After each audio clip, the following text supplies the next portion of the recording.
o nosso eterno comandante, companheiro, que sempre será inspiração à nossa luta, Zé Disseu, que segue presente, firme e ainda hoje segue sendo perseguido e atacado pelos mesmos que em 64 fizeram todo o crime contra a nação brasileira. Vamos lembrar que João Goulart foi impedido de continuar no Ministério do Trabalho por causa do salário mínimo. E vamos lembrar que o nosso povo trabalhador, a nossa classe trabalhadora, votou no PTB em sua maioria de 46 a 64. E não é verdade que o golpe de 64 teve apoio popular. É preciso, e o Supremo Tribunal Federal já adotou uma decisão que não há poder moderador. O artigo 142, já por interpretação do próprio Supremo, não dá às Forças Armadas nenhum papel político. Nós não estamos no Império, no artigo 14 da Constituição do Império, que transformava o imperador em poder moderador. Nós estamos numa república democrática. Mas não basta a despolitização e a volta aos quartéis, porque isso aconteceu em 88. Mas por que, depois de 30 anos, os militares voltaram a organizar, a apoiar uma candidatura e depois constituir um governo praticamente cívico-militar? Porque vamos lembrar que a maioria do Estado-Maior do Exército foi para o governo do Bolsonaro. É bem verdade que ele expulsou de uma maneira humilhante 3, 4 generais de 4 estrelas do seu governo. O comprometimento das Forças Armadas com o governo Bolsonaro e com o 8 de janeiro está aí. Tanto é que agora passam a ser investigados 60 e tantos militares de altas patentes das Forças Armadas. É preciso ir à questão principal, que é a educação nas escolas militares. E o sistema de promoções. E a prevalência do poder civil do presidente da República sobre o poder militar. Nunca houve isso no Brasil. O Ministério da Defesa foi esvaziado. O GSI é uma aberração. Existe um Ministério da Defesa, por que existia um GSI?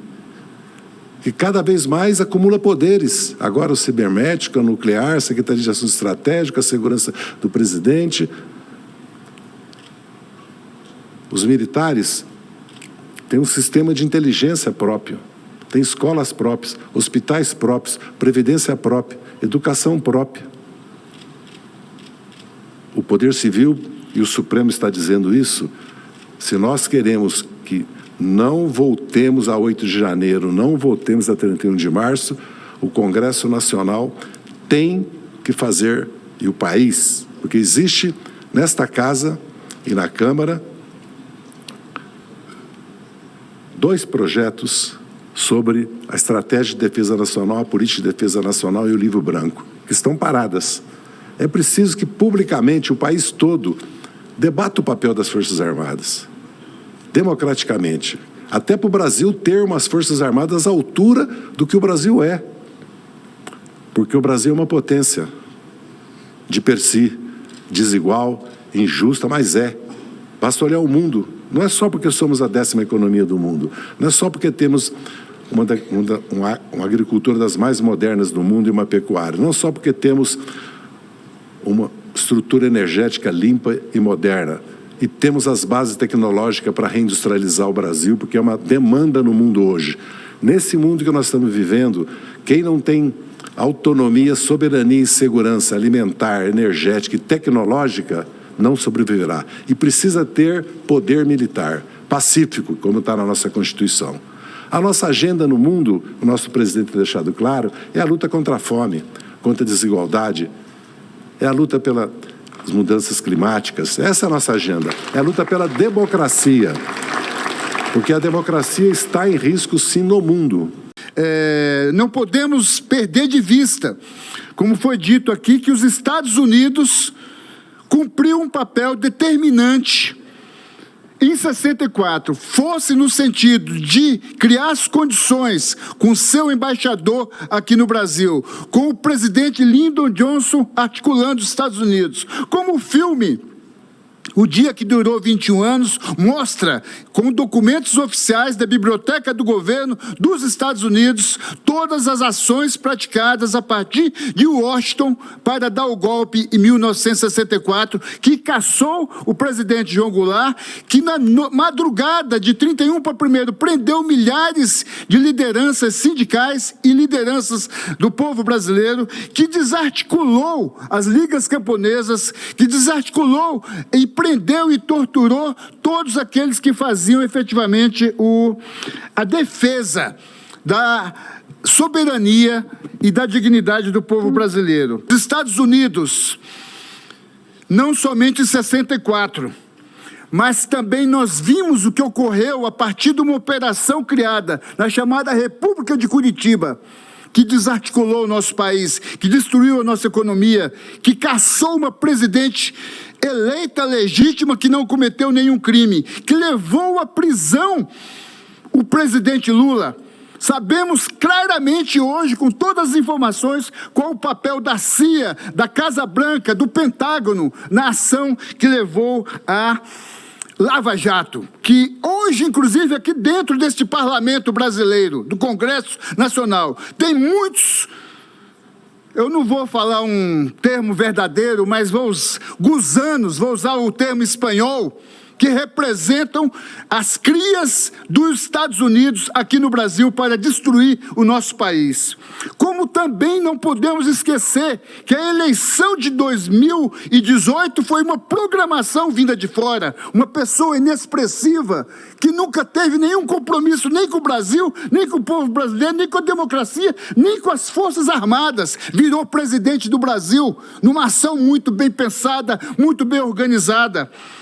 E o mesmo em 8 de janeiro, aquela intentona fascista que foi derrotada graças à ação enérgica do governo do presidente Lula, das forças legalistas, como foi em 61, com a gloriosa ação da cadeia da legalidade vitoriosa de Leonel Brizola, que impediu o golpe lá em 61. Então, os Estados Unidos, hoje, na nossa região, na América Latina, ele cumpre uma ação cada vez mais criminosa, principalmente diante das derrotas que ele vem enfrentando em todo o planeta. A OTAN na Europa, lá na Ucrânia, agora com o massacre do povo palestino, mais de 30 mil mortos, mais de 13 mil crianças assassinadas, e os Estados Unidos é o responsável fundamental. O bloqueio a Cuba, a Venezuela, os ataques à Nicarágua, a violência contra o povo equatoriano, contra o povo peruano. Então, lembrar 64 exige que a gente compreenda o mundo. A Guerra Fria não acabou, hoje ela é mais quente do que nunca. Os Estados Unidos seguem praticando seus crimes contra o povo, contra os estados nacionais. Muitos estados nacionais se transformaram com governos que não passam de executivos dos Estados Unidos. E acredito e tenho certeza que não é o nosso caso aqui no Brasil. Nós temos um país soberano, um governo soberano, um parlamento soberano e um povo que, apesar de todas as dificuldades, não se deixará trair, não se deixará se tornar subalterno, se subjugar ao império estadunidense. Dia importante porque nós vivemos no país uma memória muito esparsa e é importante essa iniciativa do Senado de relembrar 60 anos de um golpe de Estado que levou o país a 21 anos de silêncio, a 21 anos de prepotência, há 21 anos, aonde 2 gerações ficaram no limbo da história nacional. Quero dizer a vocês que essa iniciativa nos traz hoje a memória daquele país que vivíamos em 1964, onde se debatia política governamental e aonde se debatia o destino da formação de uma nação plena, democrática, saudável, mas principalmente mais equitativa e principalmente mais justa e soberana. Naquele momento, o país discutia política nos grêmios estudantis, o país discutia política no teatro, o país discutia no cinema novo, o país tinha uma ebulição cultural que nós, hoje, tentamos retomar e tentamos resgatar essa memória. O país era um país composto por jovens que queriam uma nação nova. O presidente João Goulart renunciou ao poder naquele momento para não derramar sangue dos seus irmãos brasileiros, mas principalmente porque existia um período de Guerra Fria, aonde nós sabemos que o imperialismo americano teve grandes influências aqui no golpe de Estado de 1964. O país queria apenas o seu lugar, como hoje nós procuramos, num mundo não globalizado naquele momento, mas num mundo efetivamente de terceiro mundo e de países independentes.